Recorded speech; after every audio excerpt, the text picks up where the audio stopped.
My wife and I have always been very afraid to leave our daughter with anyone, so when a colleague of mine from work recommended a trusted nanny, we ended up considering it. He said that the woman had already worked with his family for more than a year, and that she was extremely attentive, clean and careful.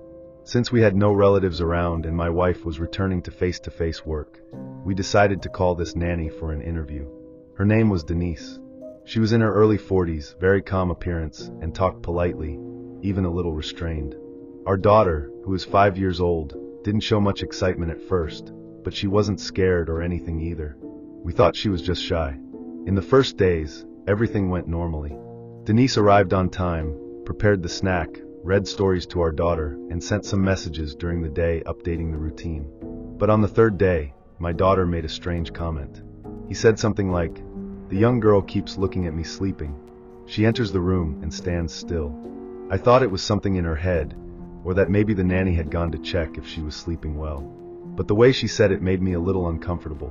At night, I commented with my wife, and we decided that if something stranger happened, we would install a hidden camera just to get the doubt out of my head. The next day, my wife said she noticed a bizarre thing. The nanny had changed the position of some objects in the room, as if she were looking for something. A picture frame that was always next to the TV appeared facing the wall, and a drawer that no one moved was ajar. It wasn't something absurd, but when you add everything up, it starts to look wrong.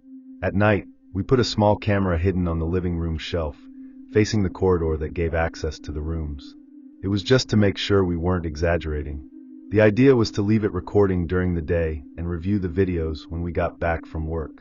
That same night, when I got home from work and went to see the recorded images, I felt a cold in my stomach. Around 1 p.m., Denise appears in the video walking down the corridor. She enters our daughter's room, who was sleeping after lunch, and simply stands next to the bed. For a good 2 minutes, without doing anything, she just watched. Then he leaves, goes to the kitchen, picks up the phone, and starts talking low. When I zoomed in on the audio, I could hear her saying, "I've seen everything inside. They leave everything open. The girl's room is to the right of the corridor." At the time, I paused the video and called my wife. We kept looking at each other, trying to understand what that meant. That wasn't an ordinary conversation. She was describing our house as if she were passing information to someone. And the worst thing is that she did it with the greatest naturalness, as if it were part of the routine. We tried to search the landline history, but she used her own cell phone, and obviously we didn't have access to it. We decided we couldn't do it anymore. The next day, we would call saying that we didn't need her services anymore. But that same night, about 3 in the morning, we heard a light noise coming from the corridor. I thought it was my daughter going to the bathroom, but when I left the room, everything was dark and silent. I went to her room and found the door ajar. She slept soundly, but something bothered me. The bedroom window was unlocked, and the entrance door lock, the one we always leave with the key turned, was just leaning. I didn't want to alarm my wife at the time, but I started to think that Denise wasn't acting alone. The next morning, even before she arrived, we called saying that we would no longer need the services. We tried to be polite but direct. She was silent for a few seconds and then said with a dry voice, "I understand. Thank you for letting me know." The call lasted less than 30 seconds, but left me with a strange malaise, as if I had made the right decision too late. Still, we tried to move on with life. My wife went back to work from home, and we became more attentive to everything. 2 days later, the doorbell rang around 7 in the evening. When I opened the door, there was no one. On the floor, an envelope. Inside, a single sheet, handwritten. "You should lock the kitchen door better." My blood frosted. The kitchen has access from the back, and no one but us should know that the lock there had been broken for weeks. On the same night, we installed more cameras. In the images of the following morning, around 2:43 a.m., we saw someone pass at the bottom of the backyard, walking slowly, stopping in front of the camera and pointing straight at it. The face was covered. 2 days after that, we temporarily moved to my wife's parents' house. We could no longer sleep peacefully, nor to leave our son alone, or for 5 minutes. We showed everything to the police, the videos, the ticket, her phone records. They made a bulletin, but said that without a direct threat, they could do little. I was angry, but they seemed to treat it as if it were just our paranoia. The babysitter never answered the phone again. The number was deactivated shortly after. A month later, a friend of ours who worked in a local cafe called us to talk. He said he saw that nanny sitting in a corner of the cafe with another man, showing photos on her cell phone. According to him, he recognized our house in the images. And the worst, it seemed that she was explaining where each room was. Since then, we have lived attentively. We moved to another neighborhood, reinforced all the security of the house, put an alarm system and fences. We never heard from her again, but the feeling that someone knew our house so well without us realizing it doesn't go away. I live in an old building, one of those with long corridors, wooden floors, and that smell of old thing that never comes out, no matter how much they clean. I moved there because it was cheaper and close to my work, and at first, everything seemed quiet. But in the last few weeks, I started to notice something weird. Whenever I woke up at dawn to drink water or go to the bathroom, I heard heavy footsteps in the hallway. I thought it was the janitor making rounds, although it was strange for someone to work at 3 in the morning. But the steps were slow, dragged, and sometimes they stopped right in front of my door for a few seconds before continuing. The third or fourth time this happened, I decided to take a look through the payphone. I saw a man in a dark blue uniform, similar to the janitor's, walking slowly down the corridor with a flashlight in his hand, even with the lights on. He never looked at the door, he always kept his eyes fixed on the floor. I thought it was strange, but I thought maybe he was doing some kind of check. But after a few days, I decided to ask the syndic if the janitor had changed shifts, or if there was any special inspection going on. And that's when everything started to go wrong. The syndic looked at me confused when I asked about the caretaker of the dawn shift. He said that the old janitor, Marcos, had been fired about 3 weeks ago, and that, as far as he knew, the building was still without anyone fixed on the night shift. I described the man I saw walking through the corridors, average height, dark blue uniform, flashlight in hand, and he got serious at the time. He assured me that no one was officially hired, and that there should be no one walking there at that time. That's when he asked me if I had cameras in the hallway, or if I could get any recordings. I didn't have it, but from that day on, I started to leave my cell phone recording on video with the door ajar, hidden behind a piece of furniture. On the first night, I didn't record anything, but on Monday, when I went to review the video, my heart raced.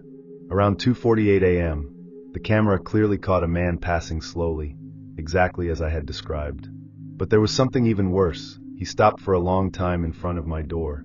He stood still for almost a whole minute, turned from the front, as if he knew there was someone watching. He didn't nod. It didn't blink. It just stayed there. And then, for no reason, he took 2 steps back and disappeared from the camera's vision, as if he had dissolved in the shadows. I paused the video several times, trying to understand if there was any flaw in the image, but everything was normal. The resolution was bad, of course, because it was just the cell phone, but you could clearly see the uniform, the rigid posture, the poorly lit face. The next day, I went straight to talk to the syndic and showed the video. He turned white. He said he never saw that man, and that definitely no one was allowed to walk on the floors at that time. He called the security company and told them to reinforce the monitoring. But that only made my anxiety worse, because now I knew it wasn't something in my head. There were more people watching, and no one had any idea who that man was. The next night, as a precaution, I stacked a dresser behind the door and stayed up until almost 4 in the morning. I couldn't sleep. Every time the elevator made noise or a neighbor opened the door, my heart raced. And then, around 3:20 a.m., I heard footsteps in the hallway. Slow, rhythmic. And then, knocks on my door. 3 beats. Light but firm. I froze. I didn't move, I barely breathed. I was in that tension for a couple of minutes. Then total silence. I ran to get the cell phone and opened the camera that I had left recording again. When I checked the recording, no one showed up. But I swear I heard the beats. And the steps. But the camera caught absolutely nothing. Not even a shadow. Not even noise. Only the ambient sound of the empty corridor. The next day, I tried to talk to some neighbors discreetly. A lady upstairs said that she had also heard footsteps in the hallway around 3 in the morning that week, and that she found it strange, because no one there used to go out at that time. Another resident said he had already seen someone standing near the emergency door on the 5th floor one morning, but thought it was security. No one has ever seen the face clearly, only the presence. At this point, I was already paranoid. I locked all the windows, put another lock on the door. I started sleeping with a heavy object next to the bed, just in case. At the end of the week, I received a message from the former caretaker. He still kept in touch with some residents and had heard about the story. He sent me an audio saying that, before being fired, He had already caught a strange man trying to access the building's maintenance room. He said the guy wore the same kind of uniform as him, but he didn't work there. When he tried to stop it, the man simply disappeared in the parking lot. They never knew who it was. The next night, I was awake. I turned off the lights, left the door leaning, and hid in the living room, with the camera ready to record. Around 3:17 in the morning, I heard the elevator stop on my floor. The door opened with that muffled sound, followed by heavy steps. Slowly, someone walked until he stopped right in front of my door. I was completely motionless, holding my breath. The handle turned slightly, but the lock prevented it from opening. After a few seconds of absolute silence, I heard the person walking away, and the sound of the emergency door at the end of the corridor opening. The next morning, I checked the camera. Nothing new. No image, no different sound. But the most bizarre thing was when I went to look at the doorknob. There was a tiny scratch under it, as if something metallic had been used there. Since then, I haven't seen the false janitor anymore, but to this day I wonder who that man was, what he wanted, and how he managed to walk freely through a building with a 24-hour concierge and cameras on all floors, without ever having been registered by any of them. I've always been a little afraid of living alone, but at the same time it was something I really wanted.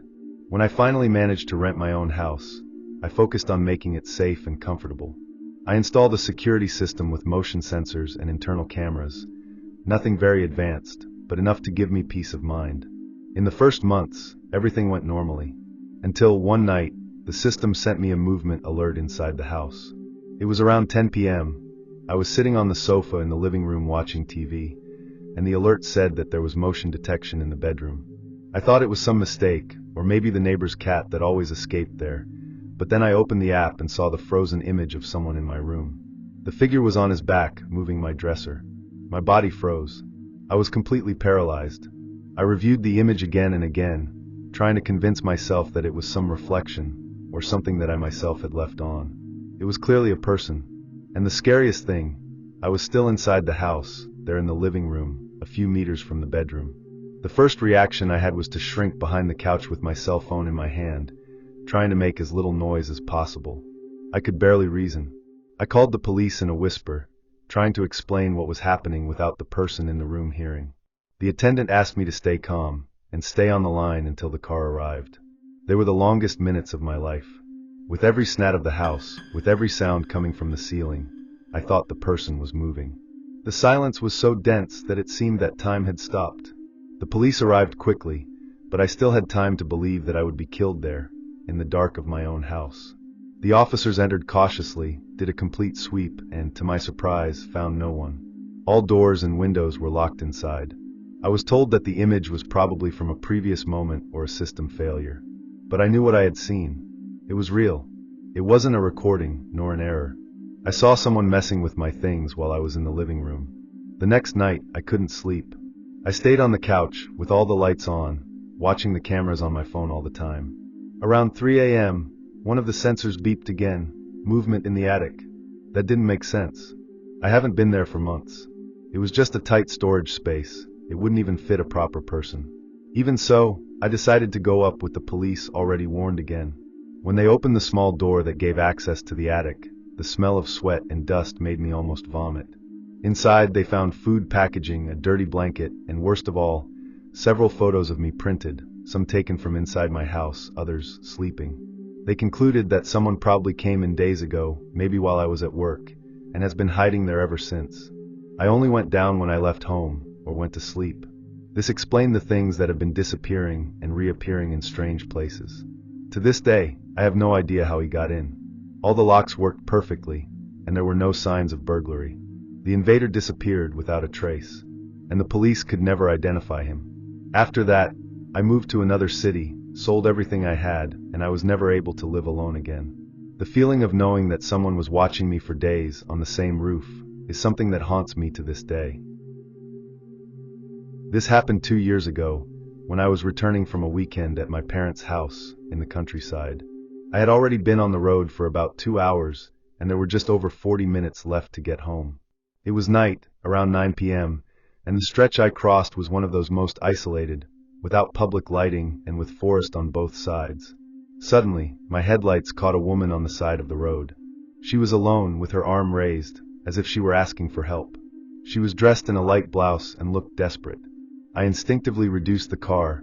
I thought maybe she had had an accident or something like that. But something stood me before I completely opened the glass. She was too still. She didn't look like a wound, just standing still, kind of bent forward. As soon as I started to lower the glass and ask if she was okay, she took 2 steps back, still staring at me. And then out of nowhere, 4 people ran out of the woods, on the right side of the road. It was all very fast, but I remember clearly seeing that one of them held something long, like a stick or piece of wood. They gave me such a strong shock that I stepped on the accelerator with everything. I almost left the track. I could only see through the rearview mirror the silhouettes running after for a few seconds, but I gave up looking back. I just wanted to get out of there. At the time, I couldn't think of anything else but driving as fast as I could. My heart was beating so hard that I could barely hear the sound of the engine. I went through about 15 minutes of road without stopping, just trying to convince myself that I had escaped something very serious. When I finally got to a gas station, I stopped and stayed a few minutes inside the car, with my hands shaking on the steering wheel. I couldn't understand how that could have happened. Was it a robbery attempt? A kidnapping? Everything seemed very well planned. The way the woman positioned herself, her reaction to seeing that I was going to stop, the synchronized movement of the other 4. It was not impromptu. At that same post, I decided to go in and tell what happened. An older gas station attendant, who had already heard a lot on that road, looked at me with a certain discomfort when I talked about the woman. He asked exactly where he went, and after I said, he was silent for a few seconds. Then he said something that left me with a huge chill. "You're the second to tell this week."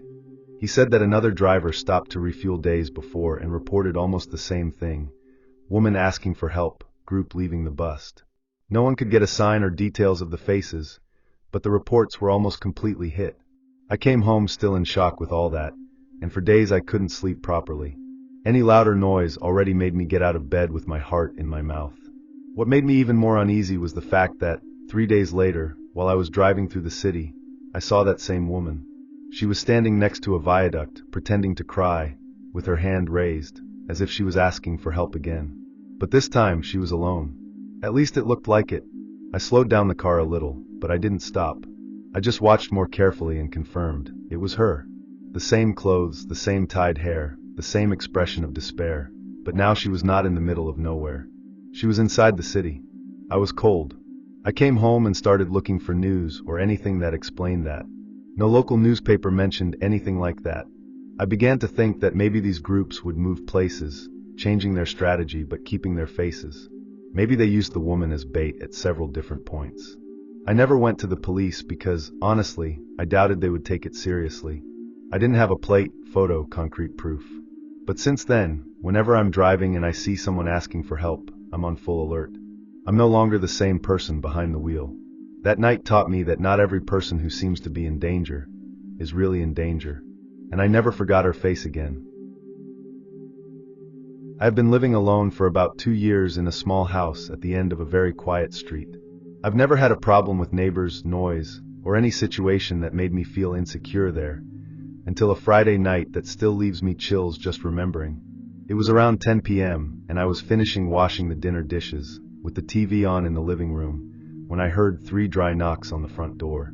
It was not common to receive visitors at that time, so I have already approached with caution. Before even getting close, I heard a child's voice, very low, almost whispering. "Miss, help me. I'm lost." My heart raced at the time. That voice caught me off guard. I approached the door, trying to make the least noise, and looked through the peephole. There was no one. The balcony was completely empty. I stood still for a few seconds, trying to understand what had just happened. The voice sounded real, very close, as if the child was there next to the door. I thought it was strange, but I thought maybe he had run or hidden. I went to the living room window, which faces the front of the house, and slightly pulled the curtain. That's where I saw it. There was a man squatting behind my car in the garage. He was with his back to me, a little bent, with a dark cloth in his hand. He seemed to expect something. I froze. I ran back away from the window, trying to keep my breathing under control. At that moment, my instinct screamed not to make any noise, not to turn on the light, nothing. I just stood in the hallway, staring at the direction of the door, as if that would prevent something worse from happening. I took the cell phone and thought about calling the police, but the idiot here forgot to charge the cell phone, and it had 3% battery. Still, I dialed the number and had my finger ready to call, just waiting for another signal. I didn't want to believe that it was really happening. A few minutes later, I heard that same child's voice again, but this time closer, more insistent. "I'm cold. Let me in, please." That gave me goosebumps from head to toe. It didn't make sense. It wasn't a child. It was someone using a recording, or, worse, pretending a childish voice to deceive. The intonation did not change, as if it had been repeated. I didn't dare to look out the window again. I just stood there, with my cell phone tight in my hand, waiting for any sudden movement or sound that indicated that he was trying to get in. My breathing was so strong that I could barely hear the rest of the house. That's when I heard something that paralyzed me, the doorknob turning very slowly. It didn't open, thank God, because I always lock with the key and leave the safety lock, but the sound, it was as if someone was testing calmly without haste. It wasn't someone trying to break into, it was someone testing the limits, as if he wanted to see how far I could go before forcing me to open. At that time, I called the police. The call dropped before I could say anything. I stood there in the dark, with my heart pounding. About 10 minutes passed. The house was silent again. Nothing of the voice, nothing of the man, no step.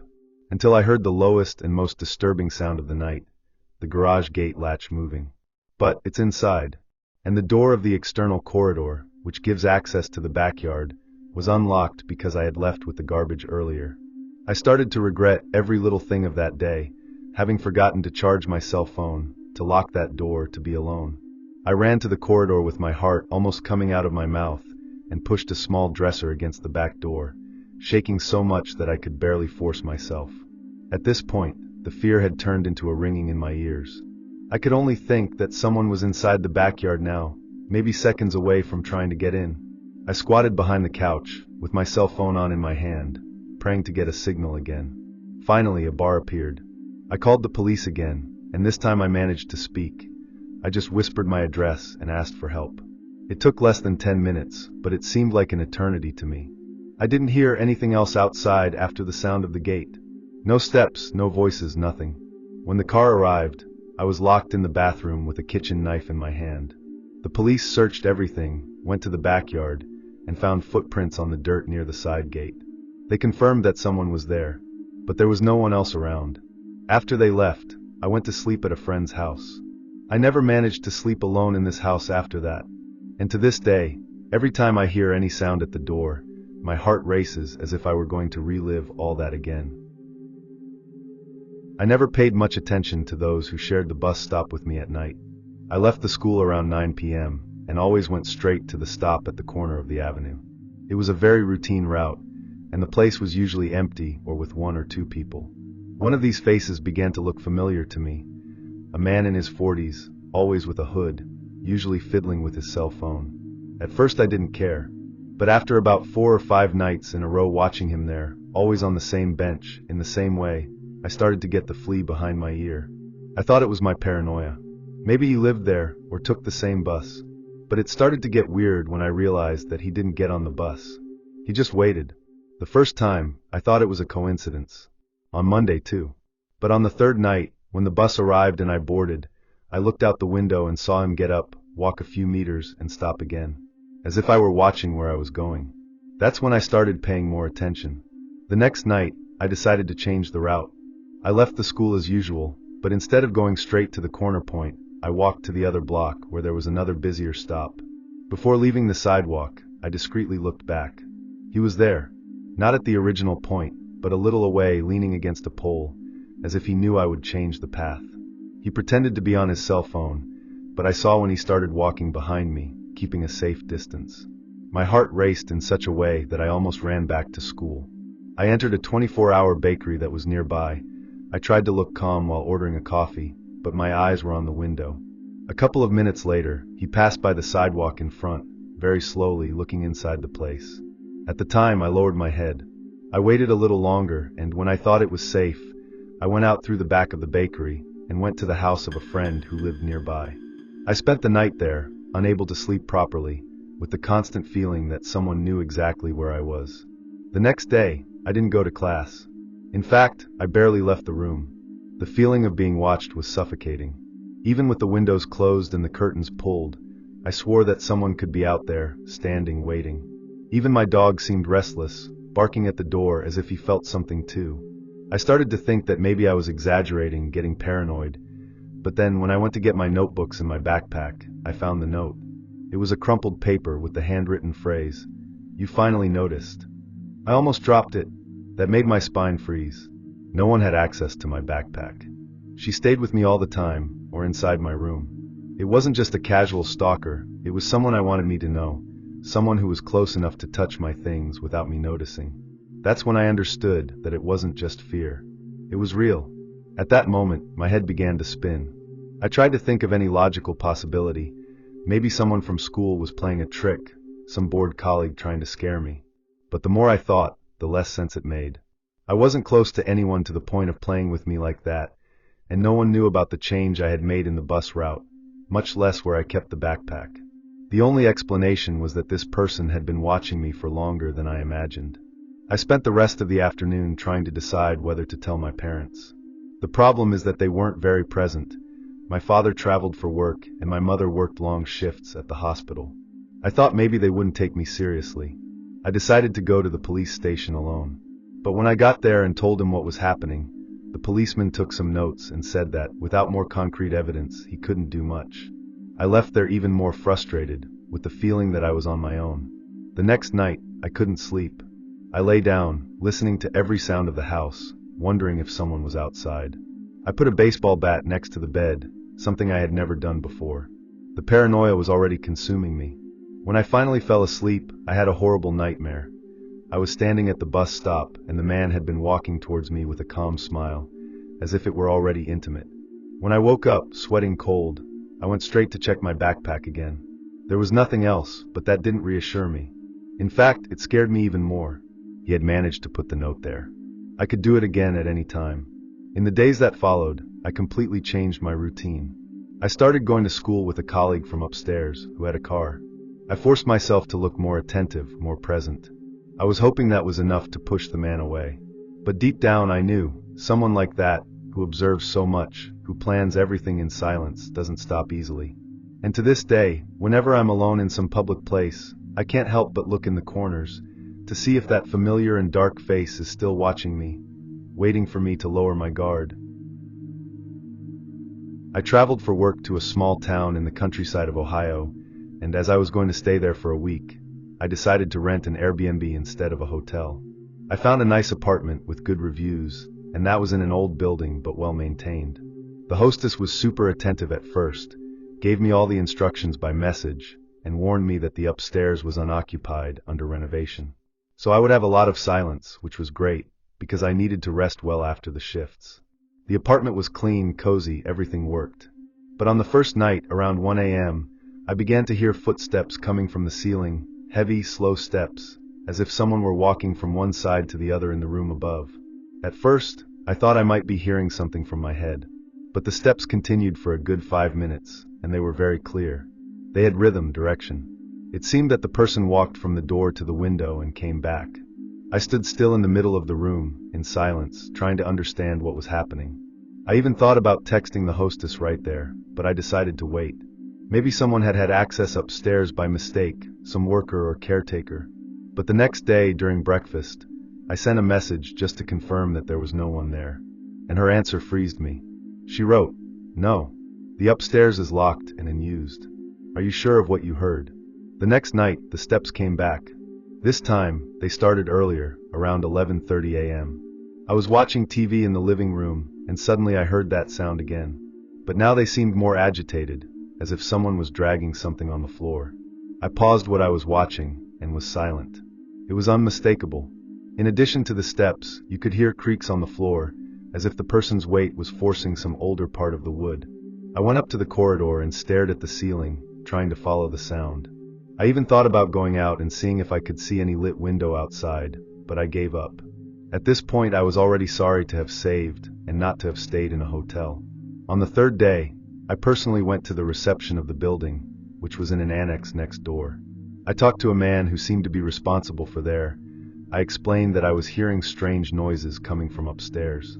He looked at me in a kind of uncomfortable way, and said something that made me even more uneasy. "Look," You're not the first to say that. But the owner of this property never allowed access to the second floor. The internal staircase is blocked. There's nowhere to go up. That took away my ground.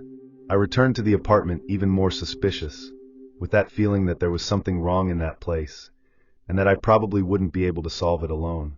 That night, before going to sleep, I decided to leave my cell phone recording an audio while I was sleeping, just to have some proof in case the noises came back. I placed the device on the bedside table and went to try to sleep. It took me a while to fall asleep, a little tense, but eventually I passed out. The next day, I listened to the audio and got goosebumps. Around 2 in the morning, you could clearly hear footsteps on the ceiling, but the most bizarre thing was the sound of something scratching, as if furniture were being dragged. And after that, a pause, followed by a dry beat, as if something had fallen. The strangest thing is that none of this woke me up. I only went to listen later. I sent the audio to my girlfriend and asked if I was getting paranoid. She was visibly scared and texted me at the time telling me to get out of that place. But I still had 2 more nights of stay and, honestly, I didn't want to cause fuss or have to explain to the company why I would change my accommodation. But that night something different happened. The noises started earlier, just after 9.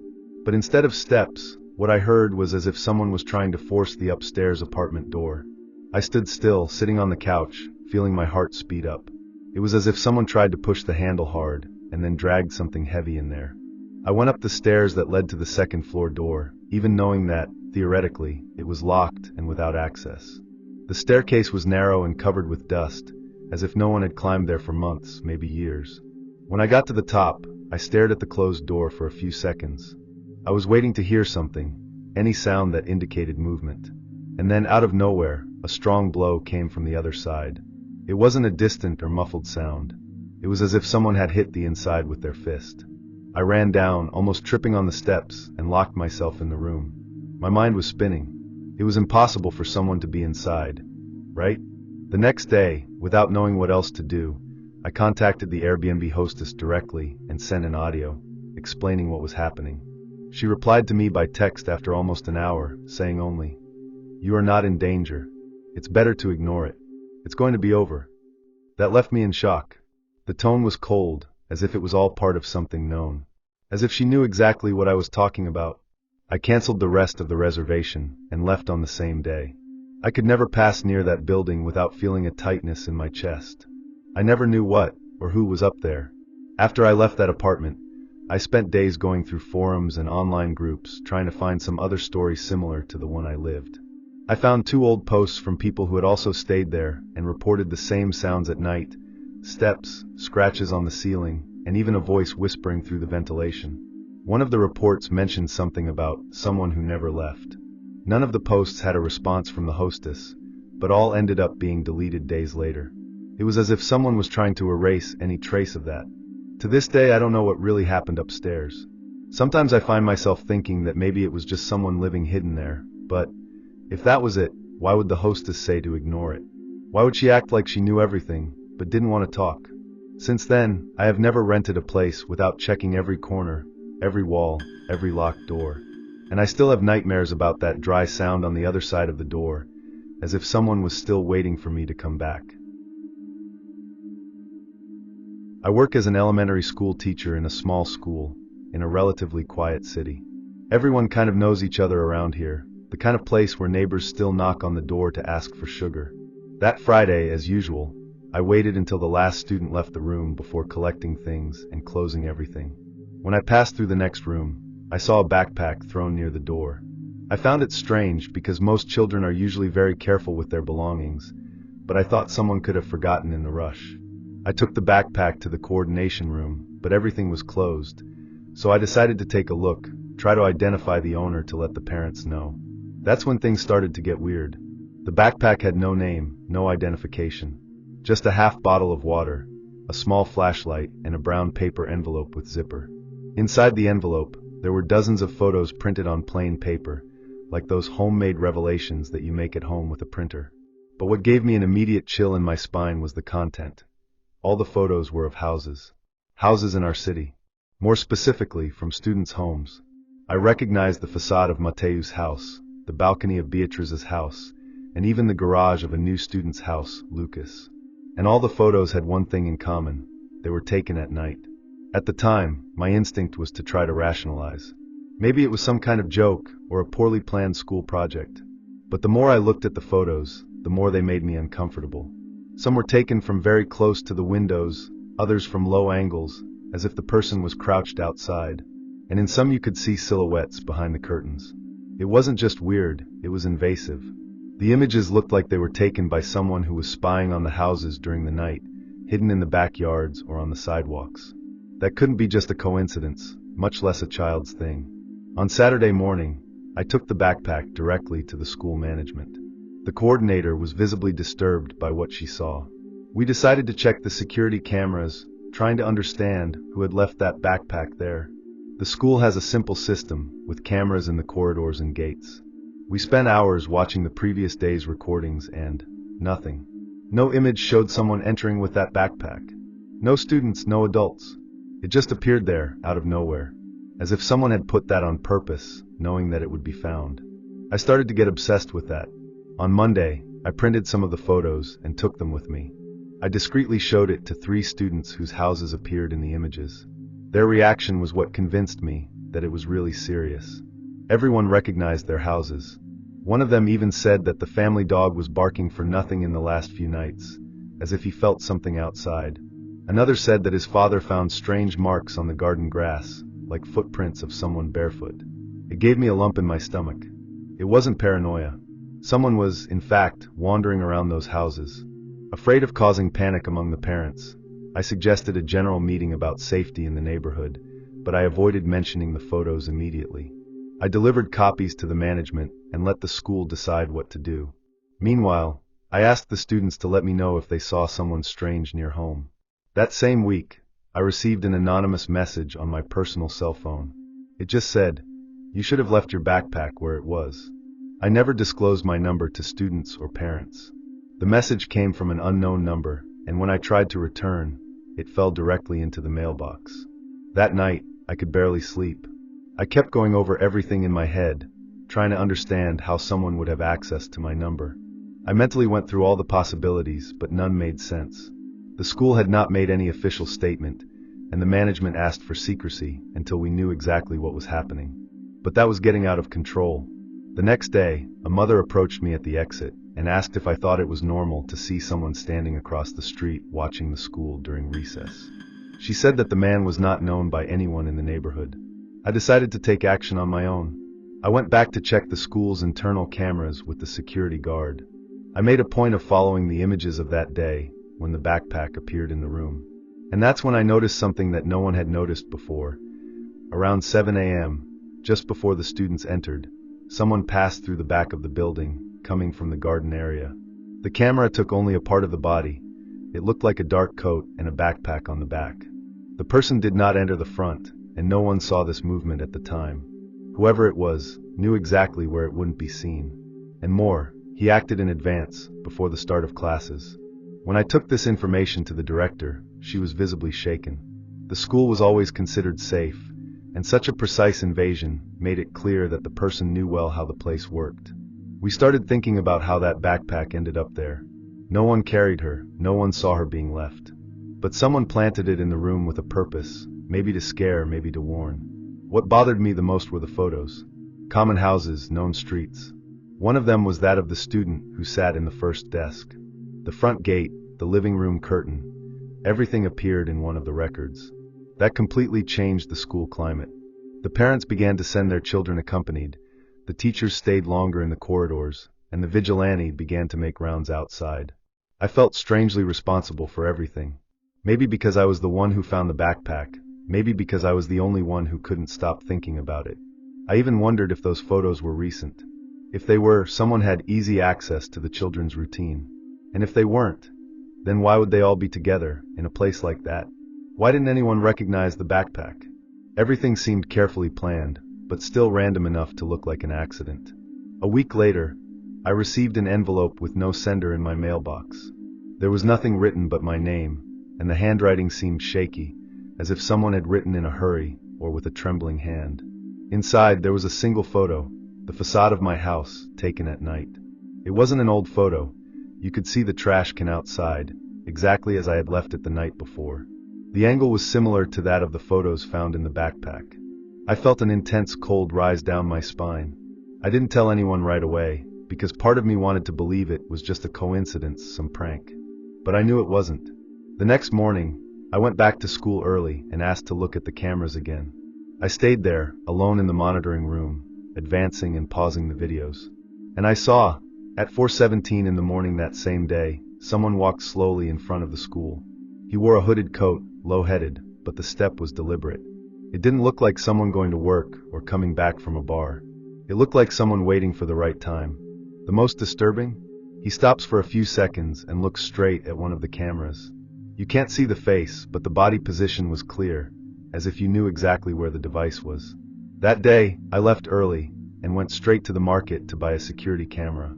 I couldn't sleep that night. Every shadow seemed like a threat. Every sound of the street made me freeze. Deep down, I felt that it had become personal. First the students' houses, then mine. I started to review my entire routine. The schedules, the paths, even the social networks. Was someone watching me longer, and I only noticed now? The feeling of being watched was constant. At home, I started walking with the curtains always closed. At school, he passed his eyes over each face, distrusting even the oldest students. But what scared me the most happened 2 days later. I arrived in the living room, and there was something on my desk, a single sheet of notebook, folded in 4. When I opened it, I read only one sentence, written with the same letter from the previous envelope. Now you're also in the backpack. It was like getting punched in the stomach.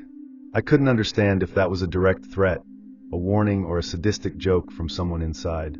But the most desperate thing was knowing that, even with all the care, even watching everything, this person could still get close. I reported everything to the police, of course.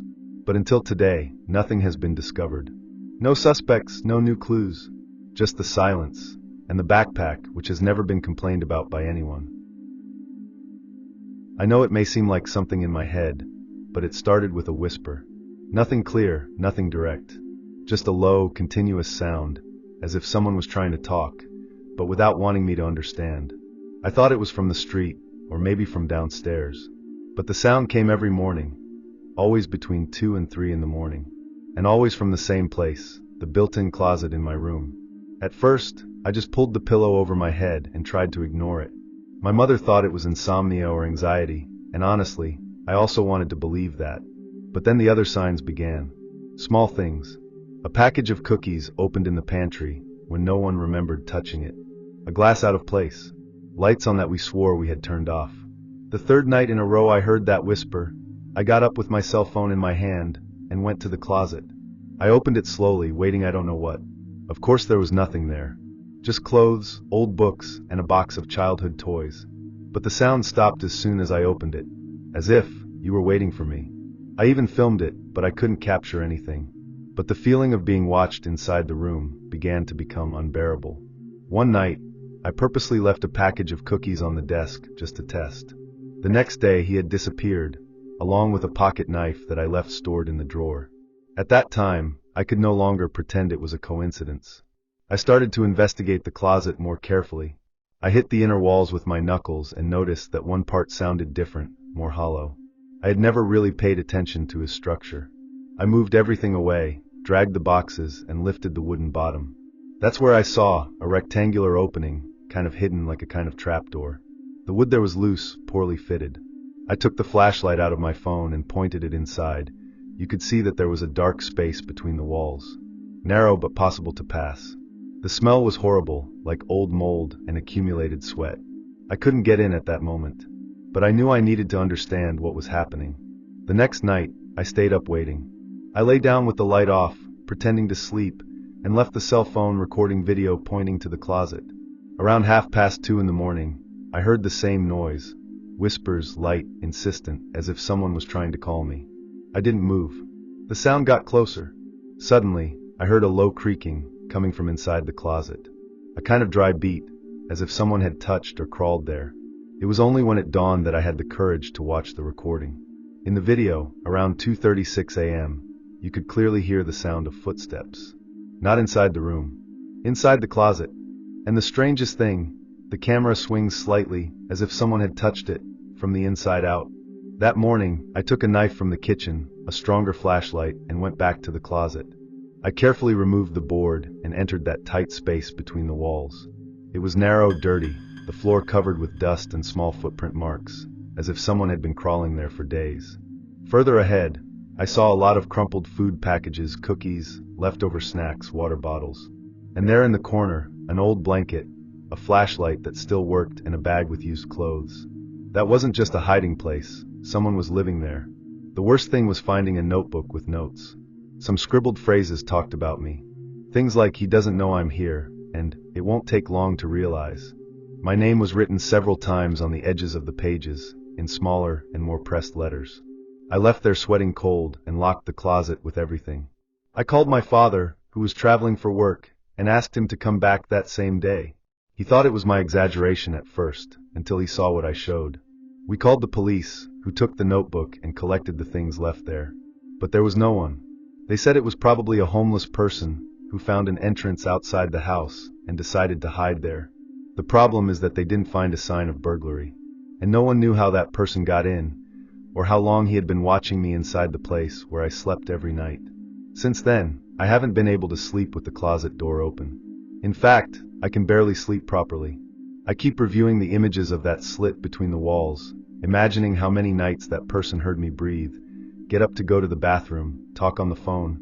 The police never found anyone, and the case was kind of filed as unidentified invasion. But what disturbs me the most is that, weeks later, already with the closet sealed and padlock put on, I found a new note stuck outside with adhesive tape. A sheet torn from the same notebook, with the phrase, "You thought I had left." To this day, I don't know if that was a warning, a bad joke, or if he or she is really back. The house was sold shortly after we moved, and as far as I know, there has never been any other report coming from there. But sometimes, when I wake up at dawn by any noise, I feel that fear go up my throat again, as if there was still someone hiding on the wall, waiting for me to relax enough not to notice. I've never been very paranoid about digital security, but I wasn't careless either. I've always used long passwords, mixing letters, numbers, and symbols, as well as two-factor authentication. So when I started receiving notifications of login attempts to my bank account around 3 in the morning, I thought it was some system error or generic hacking attempt. The notification said that someone had tried to access the account, but access was blocked. This happened 3 nights in a row. On the 4th night, I changed all my passwords as a precaution and installed a new antivirus on my phone and laptop. I thought I had solved it. For about 10 days, everything was at peace. No notification, no suspicious alert, nothing. Until on a Tuesday, I got home from work, tired, just wanting to take a shower and lie down, and I noticed something strange before even putting the key in the door. There was a yellow post-it, glued right in the center of my apartment door. There was nothing written in a threatening way, no warning or strange message. It was only there, with a sequence of letters and numbers written by hand, in tiny and very neat letters. What crew my blood was realizing that that was the new password I had created days before, a password that I never wrote anywhere. At the time, I was paralyzed. I stared at that paper as if I were facing an invisible threat.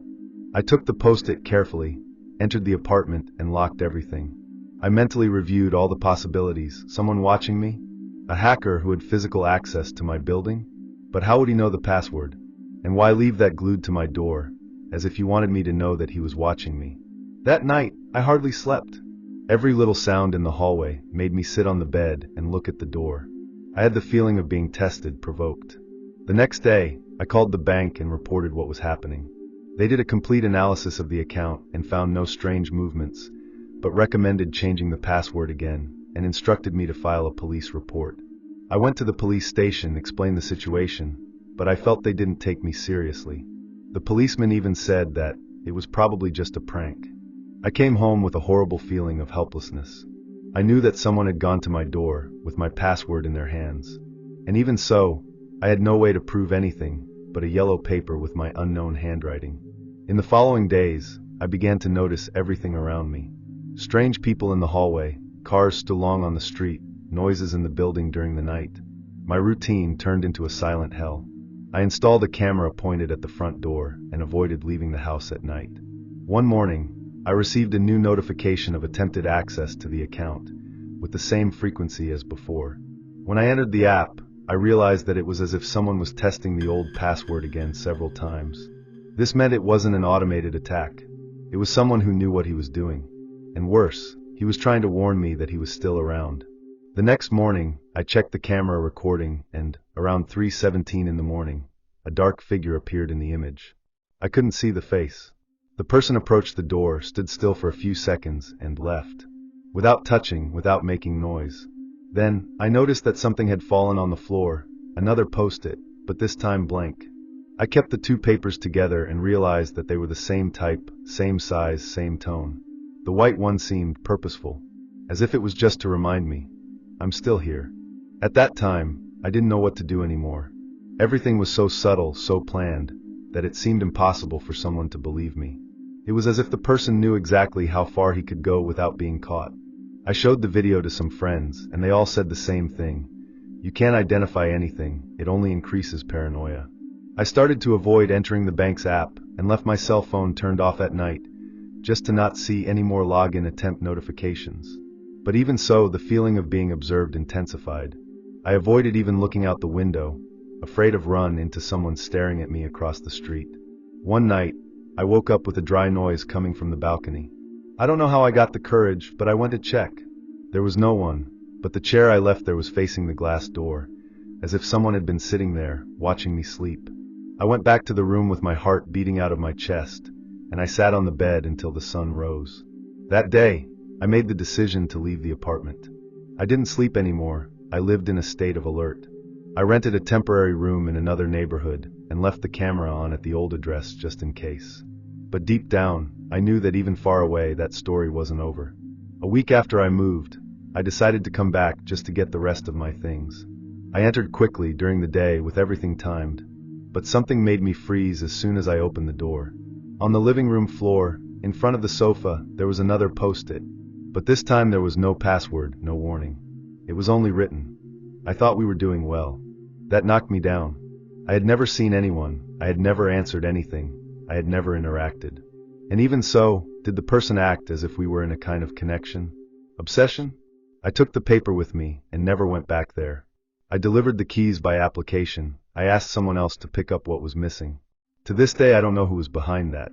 The police said they couldn't do much without clearer evidence. The login attempt stopped, the papers stopped, but the fear remained. Whenever I see a post-it in some public place, my stomach turns. It's as if I left something unanswered. As if in some corner, someone was still waiting for me to answer. During my last semester in college, I began to notice something strange that, at first, I thought was just a coincidence. A man older, with gray hair and a very ordinary appearance, began to appear in places I frequented often. First it was in the campus library, sitting a few tables behind. Then at the corner market, while I was choosing cereal. I didn't think much, after all, the city was small, and seeing the same people in different places was normal. But then came the laundry, the cafe where I usually study, even the route I take to class. And at all these times, he never seemed to be doing anything specific. It was just there. I tried to rationalize in every way.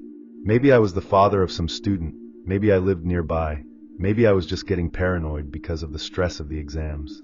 But that started to mess with me. One day, he was on the same bus I take on Fridays, and got off at the same point. But he didn't enter anyone's building, nor did he turn any corner. He stood still, watching me walk to my house. From there, I started to pay more attention. I started to vary my schedules, change the path, even go to different establishments. But he always found a way to show up. Always with that same neutral countenance and that damn little smile, as if he knew something I didn't know. In the third week of this, I decided to ask directly. I waited until I saw him again in the library and walked to him. My voice came out a little shaky, but I asked if we knew each other from somewhere. He just looked at me and smiled, without saying a word. Then he got up and walked away, as if everything was fine. It was a discomfort that gave me goosebumps. It wasn't just his silence, it was the absurd calm, as if I was late to understand something he had already known for a long time. And the strangest thing, no one else seemed to notice his presence. Neither the librarian, nor the students around. It was as if I was the only one paying attention to him. A few days later, I received a letter. No sender, no stamp, just left in the mailbox of my apartment. The envelope was crumpled, and inside there was a single folded sheet. When I opened it, I felt my stomach turn. It was a detailed list of my routine. Every time, every stop, every snack I made, every change of clothes, every message sent on my cell phone. And at the end, as if it were the most casual part of everything, came a signature in cursive letters. Wallace. I don't know any Wallace. I've never met. I've never heard that name on campus, not even among friends. But the most disturbing thing was realizing that he knew things that not even my friends knew. After that, I couldn't sleep properly anymore. I reviewed all privacy settings, changed passwords, activated two-factor authentication and everything. I even started to cover the laptop's camera. But none of this was useful, because the feeling of being observed did not come only from technology. It was physical. I felt like someone was always around, lurking, even when I was locked up at home. Sometimes, when looking out the window at dawn, I was sure to see a silhouette across the street. When she blinked or adjusted the focus, she would go. But the feeling didn't pass. I tried to tell a colleague from the course, someone I trusted. He thought I was exaggerating, maybe getting paranoid because of the stress of the end of the course. Even so, he accompanied me to the library a few days later to see if the man showed up. And of course, he didn't show up. Not that time. I started to think that maybe it was really something in my head. Maybe I was creating connections that didn't exist. Until I received another letter, this time left under the door of my apartment in the middle of the night. She said, "You told someone. Don't do that again." After that, I became obsessed. I started checking all the security cameras of the places I passed by, library, market, even the bus terminal. In some, I was able to identify a man similar to him, but the images were always distant, blurred, or of poor quality. You could never be absolutely sure. A part of me wanted to ignore, pretend that all this would pass if I simply stood paying attention. But another part no longer felt safe, even inside the house. I changed the lock, installed additional locks, put an alarm on my cell phone for any unusual movement. And even so, every night I woke up with the feeling that there was someone in the hallway. The following week, the letters stood. No ticket, no clue. It was strange, as if something had changed.